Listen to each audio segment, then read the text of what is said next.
Welcome to fun time, जहां मिलती है हर दिन एक नई कहानी। बहुत समय पहले की बात है। एक जंगल में एक चतुर लोमड़ी रहती थी। उसी जंगल में एक घमंडी और मूर्ख शेर भी रहता था। एक दिन शेर ने जंगल के सभी जानवरों को बुलाया और कहा, मैं अब हर दिन एक जानवर को खाऊंगा। रोजाना एक जानवर को मेरे पास भेजा जाए। सभी जानवर डर गए और उसकी बात मान ली। रोज एक एक जानवर शेर के पास जाने लगा। एक दिन बारी आई चतुर लोमड़ी की। लेकिन लोमड़ी बहुत चालाक थी। उसने सोचा, अगर मैं भी ऐसे ही शेर के पास चली गई तो वो मुझे खा जाएगा। मुझे कुछ उपाय सोचना होगा। लोमड़ी ने एक योजना बनाई। वह शेर के पास जानबूझकर देर से पहुंची। शेर गुस्से में बोला, इतनी देर से क्यों आए? लोमड़ी बोली, महाराज, मैं तो समय पर आ रही थी, लेकिन रास्ते में एक और शेर मिल गया। उसने कहा कि अब वह इस जंगल का राजा है और मुझे खा जाएगा।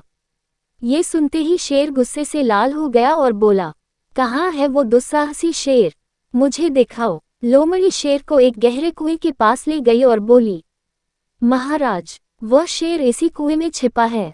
शेर ने कुएं में झांका तो उसे अपना ही प्रतिबिंब पानी में दिखाई दिया।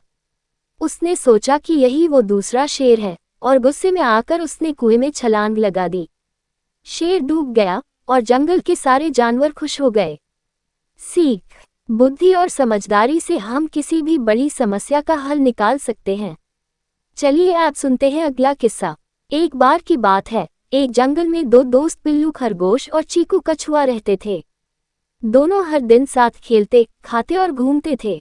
एक दिन बिल्लू खरगोश ने चीकू से कहा, तू बहुत धीरे चलता है, तेरे साथ तो खेल का मजा ही नहीं आता। चीकू मुस्कुराया और बोला, कोई बात नहीं दोस्त, धीरे धीरे ही सही, लेकिन मैं हमेशा तेरे साथ हूँ। फिर एक दिन जंगल में एक शेर आ गया। सभी जानवर डर गए। बिल्लू खरगोश डर के मारे भाग गया और चीकू को अकेला छोड़ दिया। लेकिन चीकू कछुआ बिना डरे अपने खोल में छिप गया और धीरे धीरे सरकता हुआ एक गुफा में पहुंच गया। कुछ देर बाद बिल्लू वापस आया और बोला, माफ कर देना दोस्त, मैं डर गया था। चीकू मुस्कुराया और बोला, कोई बात नहीं, लेकिन सच्चा दोस्त वही होता है जो मुश्किल में साथ दे। सीख, सच्चा दोस्त वही होता है जो अच्छे और बुरे समय में साथ निभाए। जंगल में एक अनोखा हाथी रहता था। उसका नाम था मोती। बाकी हाथियों से अलग, मोती को गुब्बारे उड़ाना बहुत पसंद था। हर दिन वो रंग बिरंगे गुब्बारों से खेलता, पेड़ों को सजाता और छोटे जानवरों को फ्री में गुब्बारे देता।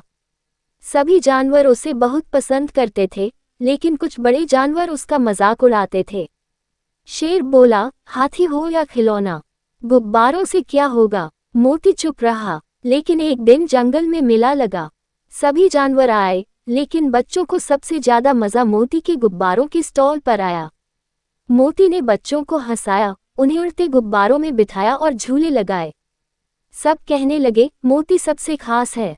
शेर भी बोला, माफ कर दो दोस्त, तुम्हारा हुनर सबसे प्यारा है।